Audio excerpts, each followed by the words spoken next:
ചിരിയുടെ തമ്പുരാക്കന്മാർ ചിരിയുടെ പെരുമഴയുമായി എത്തുന്നു. ഫൺ ബേബി ഫൺ ശനി ഞായർ ദിവസങ്ങളിൽ രാത്രി 8 മണിക്ക് നമ്മുടെ സൂര്യ ടിവിയിൽ.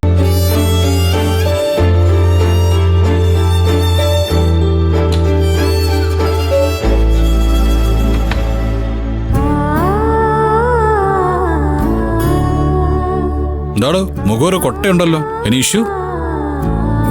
ഒന്നുമില്ല സർ, ഞാൻ രാജേട്ടനോടും കനകയോടും സംസാരിക്കായിരുന്നു.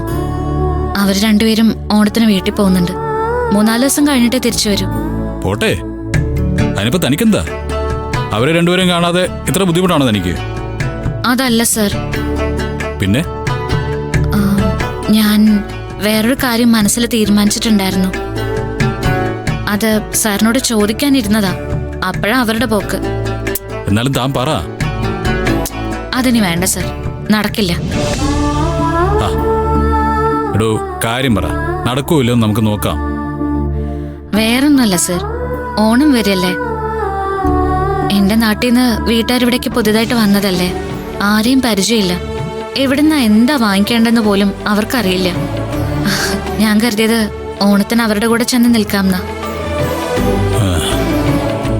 കനകയും രാജുവേട്ടനും ഇവിടെ ഇല്ലെങ്കിൽ ഞാനിവിടെ അടുക്കളയിൽ ഉണ്ടായില്ലേ പറ്റൂ.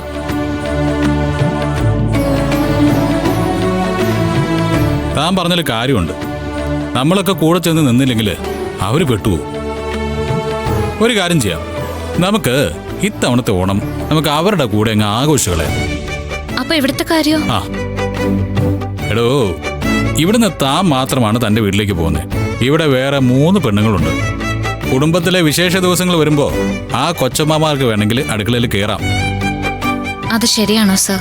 അതാണ് ശരി, അത് മാത്രമാണ് ശരി. എടോ, നമ്മളിപ്പോ അവർക്കാണ് പരിഗണന കൊടുക്കേണ്ടത്. മാത്രമല്ല ഓണത്തിന്റെ ഒരു രസമൊക്കെ അവരുടെ ഇടയിലുണ്ടാവും. ഇവിടെ പ്രത്യേകിച്ച് ഓണം എന്താ? ഒന്നുമില്ല. രാവിലെ എഴുന്നേൽക്കുന്നു, കൃത്യമായിട്ട് ഒരു വിഷു പറയും. പിന്നെ ഉച്ചയ്ക്കൊരു സദ്യ. അത് പതിവ് പോലെ ആരും ഒന്നും മിണ്ടാതെ പരിചയം പോലും ഇല്ലാത്ത ആളുകൾ വന്നിരുന്ന് കഴിക്കുന്ന പോലെ കഴിച്ചിട്ട് അങ്ങ് പോവും. അതിന് എവിടെന്നെങ്കിലും സദ്യ ഓർഡർ ചെയ്താലും മതി. ദേ, നമുക്ക് നേരെ അങ്ങ് വീട്ടിലേക്ക് പോവാം. പോകുന്നതിന്റെ റിസ്ക് ഞാൻ എടുക്കാം. അച്ഛനോട് കാര്യം പറയാം. പോവാണെങ്കിൽ അത് സന്തോഷമുള്ള കാര്യ. പിന്നെന്താ? പോയാൽ ഇവിടെ ഒരു ബഹളം ഉറപ്പാ. ഇവിടെ എന്നാ പിന്നെ അതുണ്ടാവില്ലേ? അപ്പൊ ലാഭം അതല്ലടോ. മാത്രമല്ല നന്ദിനി, അവരുടെ ഇടയിൽ ചെന്നിരിക്കുന്നതും ഒരു പിടി വാരി തിന്നുന്നതും ഒക്കെ ഞാനേ വല്ലാതെ അങ്ങ് എൻജോയ് ചെയ്തു തുടങ്ങി. എനിക്ക് നഷ്ടപ്പെട്ട എന്തൊക്കെയോ എനിക്കവിടെ കണ്ടെത്താൻ പറ്റുന്നുണ്ട്. അപ്പോ നമ്മൾ തീരുമാനിച്ചു, നമ്മുടെ ഓണം തന്റെ കുടുംബത്തിന്റെ കൂടെ. നമ്മുടെ കല്യാണം കഴിഞ്ഞുള്ള ആദ്യത്തെ ഓണം. മരുമകൻ എന്ന നിലയ്ക്ക് എനിക്ക് ഓണം കൂടാനുള്ള അവകാശമുണ്ട്.